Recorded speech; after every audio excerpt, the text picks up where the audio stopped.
Every year, severe weather and floods wreak havoc across the West. Winter storms, damaging winds, dense fog, flash floods, wildfires, and even tornadoes result in millions of dollars in property damage. More importantly, lives are lost in such dangerous situations. NOAA's National Weather Service is dedicated to enhancing the economic well-being of our community through effective weather forecasts, warnings, and awareness. To accomplish this mission, we use advanced weather radar, sophisticated satellite data, and advanced atmospheric computer programs. However, due to the complexity of the western terrain and its sparse population, some dangerous storms can go undetected. This is where the trained weather spotter steps in. Trained spotters provide vital information when big storms impact our communities. Without weather spotters, serious weather events may go initially unnoticed, resulting in unwarned and unprepared communities.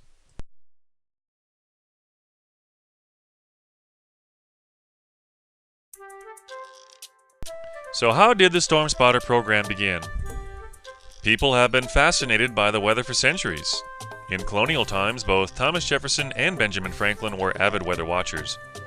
They kept extensive daily logs about changing weather patterns and conditions. Shortly after the Civil War, the Weather Bureau, as the Weather Service was known then, began coordinating weather observations and issuing forecasts, but there were no organized weather spotter networks during that time. In fact, it was not until World War II that the Weather Bureau, working with the military, established spotter networks to protect weapon storage facilities. In 1949, a tornado caused millions of dollars in damage at Tinker Air Force Base in Oklahoma. Only a week later, weather spotters sighted yet another tornado. Their reports led to the issuance of the world's very first tornado warning, and aircraft at Tinker Air Force Base were flown away from the danger. In the years after World War II, spotter networks were maintained for military installations, but nowhere else. It was not until a deadly tornado struck Udall, Kansas in 1955, which killed 80 people, that the Weather Bureau developed weather spotter networks. On March 8, 1959 in Wellington, Kansas, the first training course was held for 225 volunteers. In 1965, the Skywarn Weather Spotter Network was created.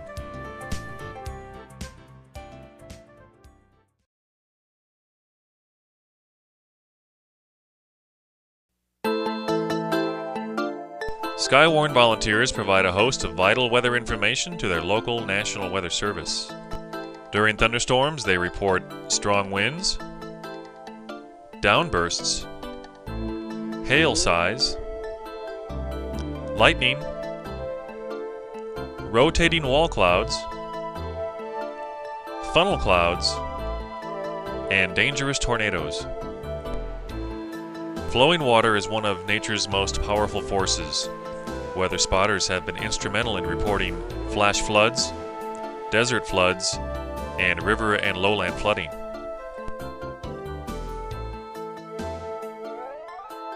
They report high winds, dust storms, blizzard conditions, and low visibilities from dense fog. In addition to hazardous weather, volunteer spotters report rainfall amounts, record snow depth, report freezing rain, and even report extreme temperatures. Spotters also report other weather-related phenomena that may assist in the decision-making process of weather service forecasters and emergency managers. These reports may include avalanches, mudslides, tsunamis, volcanoes, and wildfires.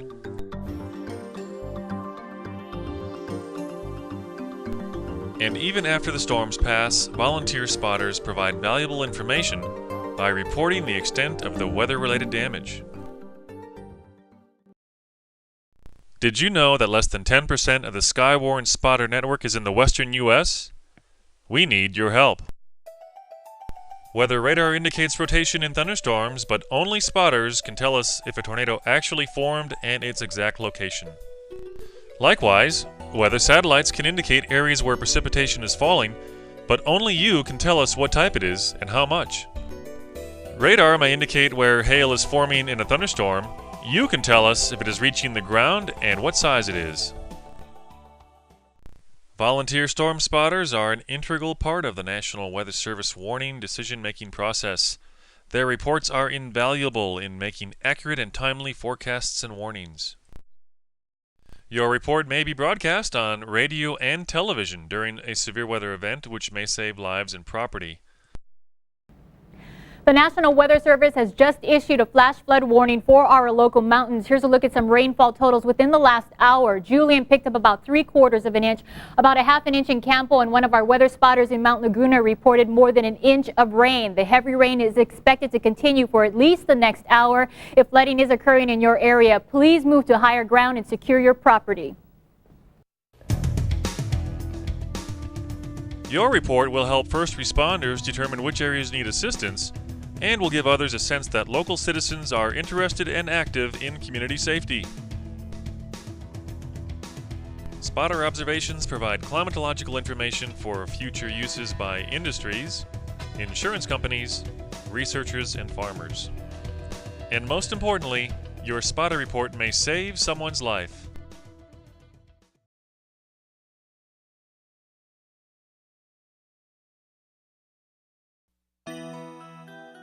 Being a volunteer spotter takes very little time, only a minute or two to notify the weather office when adverse weather is observed. And you can call the nearest National Weather Service office 24 hours a day, 7 days a week, 365 days a year. Spotters are people just like you who are interested in the weather and helping their community. Many volunteers are people who work outdoors, such as police officers, firefighters, pilots, truckers, farmers, and ranchers. Anyone can be a storm spotter. It just takes that special person who wants to pass along weather information.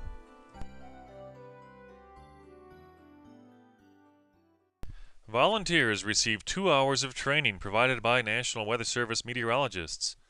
The training covers such items as how storms develop and what types of weather to report to the National Weather Service. Because of the varied hazardous weather conditions, we also train spotters to observe safely without getting into trouble. Most observers receive rain gauges, reporting forms, and storm spotter guides when volunteering.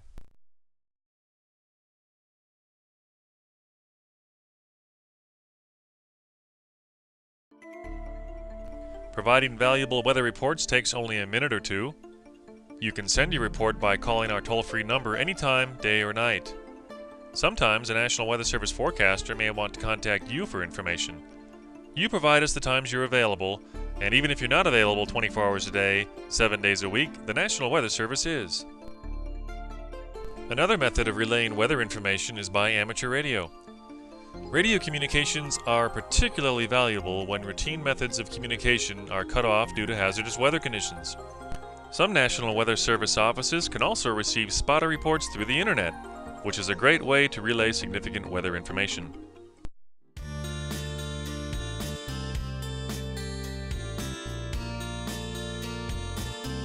The volunteer Skywarn spotter plays an integral part in the National Weather Service warning process. By taking steps to learn more about weather hazards, volunteer spotters provide accurate, first-hand, real-time reports to the National Weather Service. These reports are then passed along to the media and emergency responders.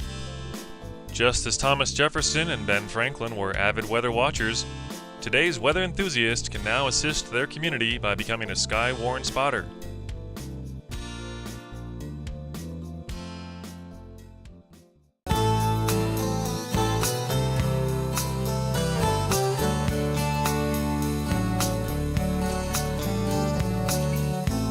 Out here in the West, it's a different game.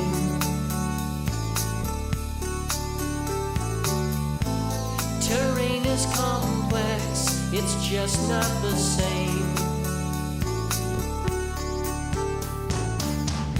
Mountain ranges are challenging, compromising the radar beam, and there's never been a greater need for volunteers to invest. Once you've been trained as country.